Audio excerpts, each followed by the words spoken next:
Alors Alors Alors patron, Par WeShape Lab. l'empowerment des salariés en podcast, Tous les lundis à 6h. votre rendez-vous. Bienvenue sur le premier podcast de WeShape Lab. WeShape Lab, c'est le premier open lab dédié à l'empowerment du salarié. On vous éclaire sur 3 thématiques, le développement professionnel, l'entrepreneuriat et le corporate hacking. Pour ce premier podcast, nous avons décidé d'interviewer Margot, salariée de Weave et fondatrice de Baroun, projet gagnant du Startup Weekend Changemakers. L'objectif de ce podcast, c'est de vous faire découvrir un des moyens pour accéder à l'entrepreneuriat grâce à l'histoire de Margot. Margot, merci d'être avec nous. Merci à vous. Je vais te poser quelques questions rapidement. Quel âge as-tu ? Alors bonjour, j'ai 24 ans. Tu fais quoi dans la vie ? Alors je suis actuellement consultante chez Weave depuis 1 an et demi maintenant et je suis également fondatrice du projet qui s'appelle Baroun. Tu as fait quoi avant ? Alors je suis lyonnaise déjà à la base, non pas parisienne. J'ai suivi un BTS commerce international à Lyon et j'ai poursuivi mes études à Paris à Schema Business School en management de projet tout en effectuant une alternance à la Société Générale et j'en suis arrivée là. Et du coup, est-ce que tu peux me citer 2 de tes passions pour qu'on apprenne un peu à te connaître ? Je dirais le voyage.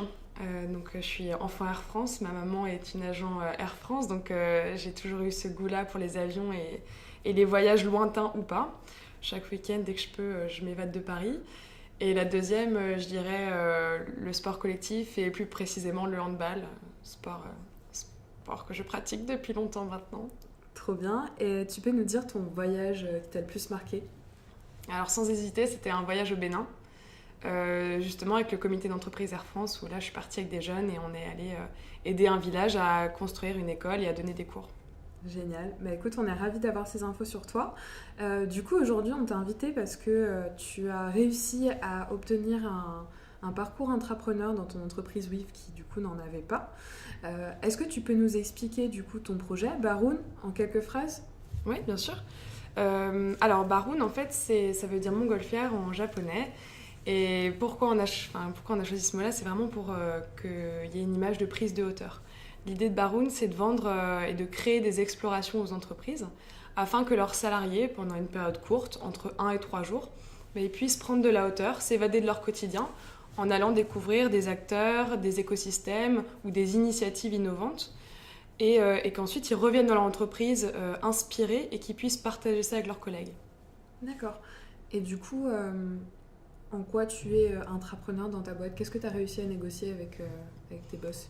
Alors, donc déjà, j'ai participé au Startup Weekend Changemaker en juillet dernier. À la suite de ça, j'ai vraiment voulu partager en interne cette expérience exceptionnelle que j'avais vécue parce qu'au-delà du fait de gagner, j'ai vraiment appris beaucoup de choses sur moi-même et sur des nouvelles méthodes de travail, comme comment avoir des idées rapidement, comment former une équipe très vite avec des inconnus, comment travailler avec eux et aller jusqu'à la phase de pitch, alors qu'on était juste parti d'une simple idée. J'ai vraiment voulu partager ça dans mon entreprise, donc à notre retour de vacances en septembre, j'ai décidé de faire un Rex devant tous mes collègues et de leur partager cette expérience. De fil en aiguille, de discussion en discussion, ils ont été assez curieux sur la suite du projet Baroun, comment j'allais faire pour le mener à bien, comment j'allais faire pour gérer ma charge de travail avec ce projet-là.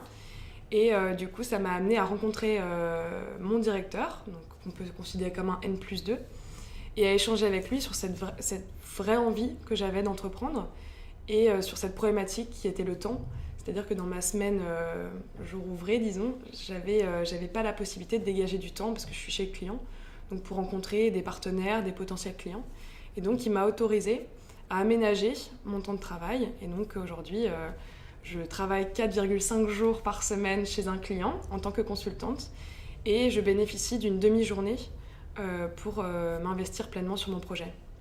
Génial. On va faire un petit point de définition. Du coup, tu as dit Rex. Peut-être que tu peux juste nous dire en un mot ce que c'est. C'est un retour d'expérience, autant pour moi. Ok. Les mauvaises habitudes. Non, mais c'est bien pour ceux qui ne sont pas forcément au courant. Et Startup Weekend, en une phrase ? Alors, le Startup Weekend, c'est donc, ça se passe sur du vendredi 17h au dimanche 23h. L'objectif, c'est on a à peu près 70 participants. Certains proposent des idées et les autres décident de s'investir sur l'une de ces idées. Se créent alors des équipes et pendant tout un week-end, ils vont devoir passer de l'idée jusqu'à un pitch devant un jury, tout en réfléchissant au business model, à la cible, aux partenaires éventuels du projet. Et après, ils décident collectivement s'ils continuent le projet ou non. Ok, génial. Une expérience que je recommande fortement. Petite page de pub. Merci. Du coup, c'est génial que tu aies pu en arriver là à partir de tout ça. Ça doit donner envie à beaucoup de personnes, je pense, de se lancer dans l'entrepreneuriat. D'ailleurs, en parlant de ça, est-ce que tu peux me dire ce que c'est l'entrepreneuriat pour toi ? Alors pour moi, l'entrepreneuriat, c'est vraiment le fait d'entreprendre à l'intérieur de son entreprise.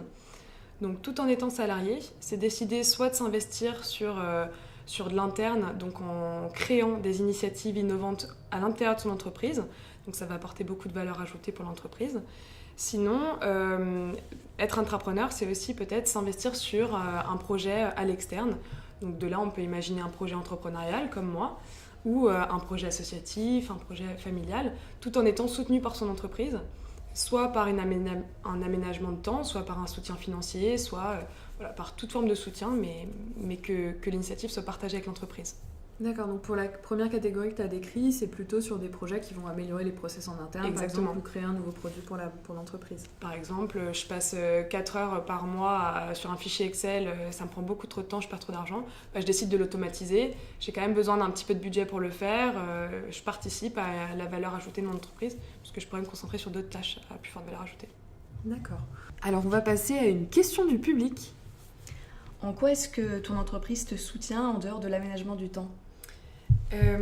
Alors déjà, ce n'est pas un partenaire financier pour le projet, c'est-à-dire qu'il n'a pas de part, je leur dois rien et voilà. C'est vraiment un partenaire au niveau de l'aménagement de mon planning, mais aussi et surtout sur le fait que je puisse bénéficier de leurs locaux pour réaliser mes ateliers ou mes rencontres, et aussi que je peux bénéficier de mes collègues. Parce que mine de rien, il y en a certains qui ont déjà entrepris, il y en a certains qui sont en train d'entreprendre aussi, il y en a certains qui ont beaucoup de connaissances sur une spécialité ou un sujet particulier. Et du coup, comme on est dans une entreprise plutôt libérée, je peux vraiment bénéficier de ces apports-là que je n'aurais pas si j'étais juste indépendante. Entreprendre tout en restant dans sa boîte, ça peut sembler impossible. Ça a été quoi pour toi le vrai déclic pour te lancer dans cette aventure ? L'envie. Non mais vraiment quand t'as un truc dans le ventre qui a besoin de s'ouvrir, c'est une passion. Alors ça peut se traduire par plein de choses, je pense, il n'y a pas que l'entrepreneuriat, mais quand on a envie de défendre une cause, quand on a envie de s'investir sur quelque chose, même sur une famille, on peut rien faire en fait, c'est plus fort que tout. Donc moi c'est vrai qu'au début j'ai toujours eu ce sentiment-là, cette envie-là d'entreprendre, mais c'est vrai que j'ai eu besoin de déclics comme par exemple le Startup Weekend qui m'a vraiment... Pour moi c'est comme si on m'avait dit tiens, aie confiance et lance-toi. Et donc chacun peut avoir son propre déclic. Peut-être que ça peut être la confiance dans des proches ou la confiance dans des collègues qui disent mais attends t'as une super idée mais il faudrait que tu le fasses. Et c'est ce genre d'initiative qui peut vraiment mettre en confiance et permettre à un salarié d'aller voir sa direction et de négocier, disons. Alors, on va passer à la minute thématique. Cette semaine, la thématique, c'est le temps. Moi, ce que j'aimerais bien savoir, finalement, c'est... être entrepreneur, c'est beaucoup de boulot. Est-ce que tu peux nous donner un exemple de semaine type, heure par heure, pour toi ? Comment tu gères, comment tu jongles, en fait, entre ces deux activités et le reste, bien sûr ? Alors, la première chose, c'est que c'est vrai que c'est pas évident. Alors après, c'est ma semaine à moi. Chacun peut l'adapter en fonction. Moi, c'est vrai que j'ai beaucoup de mal à travailler le soir. Disons que je préfère travailler le matin, je suis plus efficace. Donc quand je me réveille, j'ai tendance à travailler sur le projet avant de partir travailler chez mon client. Tu te lèves à quelle heure, du coup ? Je me lève à 6h. Ok. Ça demande une petite assiduité. Après, donc, je pars chez mon client pour une journée classique en tant que consultante. Donc du lundi au vendredi matin. Donc aux alentours de 8h30 par là, j'arrive chez mon client. Je travaille à peu près jusqu'à 18h30, 19h. Ensuite, je m'accorde des temps de plaisir, donc restaurant, amis, soirée à la maison, voilà. Je recommence jusqu'à la fin de la semaine. Et par contre, le vendredi midi, je quitte donc mon travail.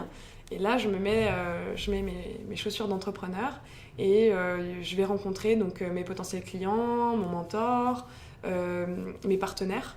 C'est vraiment ce temps. Le vendredi après-midi, en fait, c'est le temps que je consacre à ces rencontres-là. Et bien sûr, je continue le week-end à travailler sur le projet. Donc là, pour le coup, c'est nos limites, c'est toute la journée ou parfois que l'après-midi. 6h minuit. Non, du tout. Non, mais j'adapte en fonction de la fatigue, tout ça. Enfin, voilà, je module ça un peu comme je veux, mais c'est vrai qu'on manque toujours de temps, malheureusement. C'est une bonne thématique, le temps, ça. Alors du coup, avoir le déclic, comme tu nous le racontais tout à l'heure, c'est bien. Passer à l'action, c'est mieux. Ouais. Est-ce que tu peux nous expliquer, step by step, quelle a été la chronologie et les différentes étapes en fait, pour obtenir là où t'en es à l'heure actuelle? Alors, il y a plusieurs étapes clés. Donc, tout a commencé, c'est vrai, pendant le Startup Weekend de juillet. Même si j'avais une idée avant, c'est vraiment là où ça s'est concrétisé. Ensuite, collectivement, avec l'équipe, on a décidé de pas forcément continuer ensemble, non pas parce qu'on n'avait pas fité, mais parce qu'en fait, il y avait des étudiants qui avaient besoin de se concentrer sur leurs études, il y en avait qui étaient dans d'autres villes, donc on pensait pas que c'était le bon moment. Et du coup, moi, j'ai décidé donc de continuer le projet seule. En août, je suis allée tester mon produit, entre guillemets. Donc j'ai fait une exploration donc, chez un fleuriste à Grenoble. C'était une première version du projet qui était plus tournée vers l'artisanat. J'en ai fait une sorte de retour d'expérience après, vraiment pour capitaliser sur ce que j'avais vécu.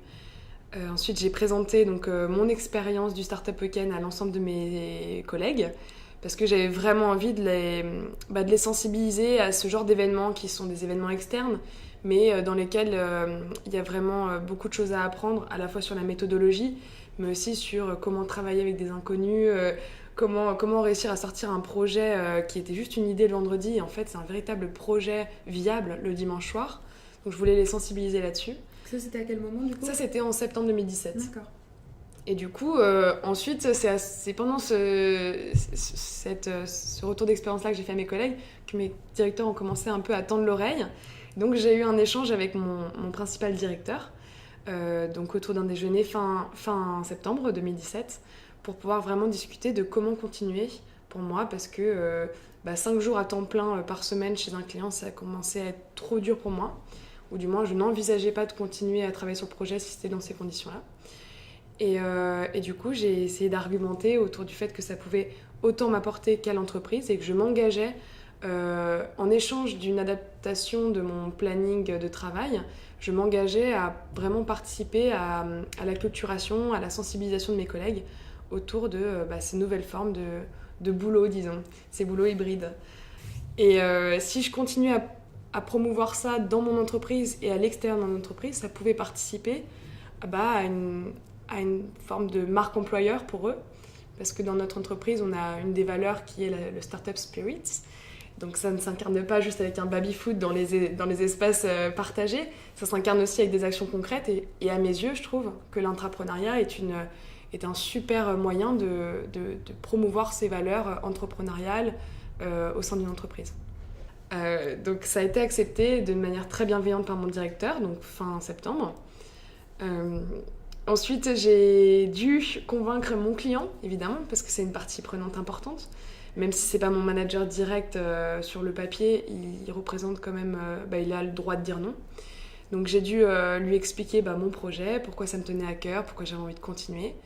Et il est de manière très bienveillante aussi, il a accepté de me faire confiance en me disant qu'il fallait absolument que je continue de poursuivre ce que j'avais commencé. Et t'étais avec ton directeur du coup pendant cette négociation-là? Non, je me suis retrouvée seule. Mon directeur m'a dit, moi c'est go pour moi, à condition que ton client accepte aussi. Génial. Et dans ce cas-là, tu te débrouilles, s'il accepte, c'est bon. Donc mon client a accepté, donc là aux alentours d'octobre, et j'ai pu mettre en place donc, ce changement de planning, donc de libérer le vendredi après-midi à partir de novembre à peu près. J'ai vraiment vu la différence parce que ça m'a vraiment lancée sur le fait que on te fait confiance, donc maintenant il faut que tu y ailles, il faut que tu montres vite de quoi tu es capable. Donc depuis novembre, je travaille notamment avec un mentor que j'ai rencontré lors du Startup Weekend. J'évolue un peu avec l'écosystème des partenaires, je les rencontre, j'échange avec eux. Je suis en train de prospecter pas mal de nouveaux clients. Et début janvier, je suis partie au CES de Las Vegas. Donc de nouveau, mon entreprise m'a fait confiance pour être l'exploratrice donc, de mon entreprise là-bas et revenir avec dans les valises plein d'analyses et d'idées inspirantes à partager avec mes collègues. Et donc ça a été une bonne occasion pour moi de faire avancer donc, la culturation de mes collègues, mais aussi mon projet personnel qui est quand même sur de l'exploration. Donc voilà, et aujourd'hui où j'en suis, j'ai des clients qui sont très intéressés pour milieu d'année à peu près, donc on commence à travailler là-dessus. Et je serais ravie d'échanger avec vous dès qu'il y aura plus de détails croustillants à partager. On se fera un point dans 6 mois ensemble. Voilà. De toute façon. De manière générale, on va plutôt parler aux internautes là maintenant. Quels sont tous les arguments qu'on peut mettre en avant face à une entreprise pour les convaincre d'adapter ce type de parcours ? Alors, je pense que dans un contexte comme on est en train de le vivre avec la transformation globale des organisations, alors à la fois sur comment on vend son service, comment on vend son produit, à qui on le vend, qui sont nos clients, etc., mais surtout sur la transformation organisationnelle des entreprises, moi je trouve qu'il y a une vraie question qui ressort, c'est le bien-être et la reconnaissance des salariés au sein de leur entreprise. Et c'est une vraie responsabilité que doivent prendre soit les dirigeants, soit peut-être les équipes des ressources humaines. Et je trouve que l'intrapreneuriat peut être une solution à ces changements, puisqu'en fait, on va retrouver derrière les modèles d'intrapreneuriat, on va retrouver quand même un engagement très fort du salarié. C'est-à-dire qu'à partir du moment où il sera soutenu par son entreprise, il va développer un engagement plus important, parce qu'il sera beaucoup plus en confiance. Mais c'est aussi pour l'entreprise et juste pour elle-même, c'est vraiment d'incarner avec des preuves concrètes des valeurs qui peuvent être réutilisées dans la marque employeur. Et à l'heure actuelle où on a du mal à recruter des talents, ou du moins qu'il y a une guerre entre les talents à recruter et surtout à conserver au sein de son entreprise, moi je pense que des modèles d'intrapreneuriat, c'est clairement à développer dans une entreprise, c'est clairement une clé de réussite pour les prochaines années à venir. Et ta recommandation à une entreprise qui n'en est pas encore là, ce serait quoi ? Ma recommandation, je pense que ce serait de dire que certes, ça peut être un peu effrayant, parce que je pense que tout le monde croule sous le travail, et de se dire je vais manquer d'une ressource pendant une journée, pendant une demi-journée, pendant 2 jours, mine de rien, dans certaines entreprises, même des PME, des TPE, ça peut être un véritable manque. Mais la vraie force de l'intrapreneuriat, c'est l'engagement qui sort du salarié à partir du moment où on lui fait confiance. Et je pense qu'il faudrait mettre en place peut-être dans un premier temps des expérimentations, c'est-à-dire sur une ou 2 personnes, qu'on pourrait appeler des ambassadeurs, peut-être mettre en place ces parcours-là et analyser les résultats ensuite. Mais je pense que l'engagement sera bien plus révélé. Tu nous as parlé de ton emploi du temps tout à l'heure, c'est beaucoup d'investissement. Dans le cas où ton projet ne fonctionne pas, c'est quoi les avantages que tu en as tirés finalement, que tu en auras tirés ? Il y en a beaucoup. Alors déjà pour les avantages personnels, c'est vrai que s'investir sur un projet, c'est se responsabiliser, c'est prendre à bras le corps un projet qui compte beaucoup pour nous, c'est se battre pour ses intérêts, mais selon le projet, ça peut être aussi les intérêts de chacun. Donc ça donne beaucoup de valeur et d'éthique à ce qu'on fait. C'est aussi découvrir des nouveaux écosystèmes, aller prospecter des clients seuls, apprendre des nouvelles choses, par exemple faire un dossier de presse, apprendre à monter une vidéo, ce genre de choses qu'on n'a pas forcément l'habitude de faire si on est consultant spécialisé sur une autre thématique. Donc c'est développer ses compétences, développer son réseau, son écosystème, c'est découvrir des nouvelles méthodes de travail, parce qu'on va travailler, on va sortir complètement de sa zone de confort, donc on va se remettre en question aussi. Et je dirais pour l'entreprise, dans le cas où ça ne fonctionne pas, moi je conseillerais vraiment aux entreprises de faire confiance si un de ses salariés va voir son directeur en disant « Écoute, moi j'ai un projet, j'envisage de démissionner. Par contre, point de vue financier, ça risque d'être compliqué. Serais-tu d'accord pour établir une rupture conventionnelle ?» Moi, j'aurais vraiment tendance à encourager les entreprises à soutenir ce genre de salariés-là, parce que ça peut paraître un peu bizarre de perdre une ressource rapidement, voilà. Mais cette confiance-là, ce gage de confiance qu'ils vont faire à ce salarié-là, si jamais son projet échoue, ce qui peut arriver et ce qui n'est pas grave, quand il va revenir dans l'entreprise, il va revenir un peu comme un sachet de thé, il va diffuser ces nouvelles pratiques apprises dans toute l'entreprise de manière hyper positive. Et dans ce cas-là, l'entreprise sera complètement gagnante. On avait parlé ensemble d'un énorme frein à l'intrapreneuriat qui n'a toujours pas de solution. Est-ce que tu peux nous en dire plus ? Ouais, alors moi je pense que le frein principal, c'est vraiment le temps. Alors que ce soit sur l'intrapreneuriat interne, où on va s'investir sur des projets dans l'entreprise, ou que ce soit dans l'intrapreneuriat externe avec la création d'une entreprise, par exemple, ce qui manque réellement, c'est le temps. Et c'est une véritable problématique pour les entreprises qui vont créer leur parcours intrapreneur. C'est comment libérer une ressource qui est aujourd'hui à temps plein, comment la libérer sur une demi-journée, sur une journée ou sur 2 jours. Comment faire en sorte que, elle ait moins de temps et donc des objectifs qui soient adaptés. C'est très important parce que sinon on va être face à une ressource qui va juste crouler sous le travail et ce sera absolument pas bénéfique pour elle et pour l'entreprise. Donc c'est une bouteille à la mer. Si jamais vous connaissez des solutions, n'hésitez pas à envoyer un message à WeShapeLab. Merci beaucoup Margot d'avoir été parmi nous. Merci à toi Candice. On est ravis que tu aies pu nous partager cette expérience. On se retrouve du coup la semaine prochaine pour le prochain podcast de WeShapeLab, l'empowerment du salarié. Donc likez, commentez, partagez, abonnez-vous à nos pages sur les réseaux sociaux. Et encore une fois, on se retrouve la semaine prochaine. Merci de nous avoir écoutés. C'était WeShapeLab, le podcast de l'empowerment du salarié.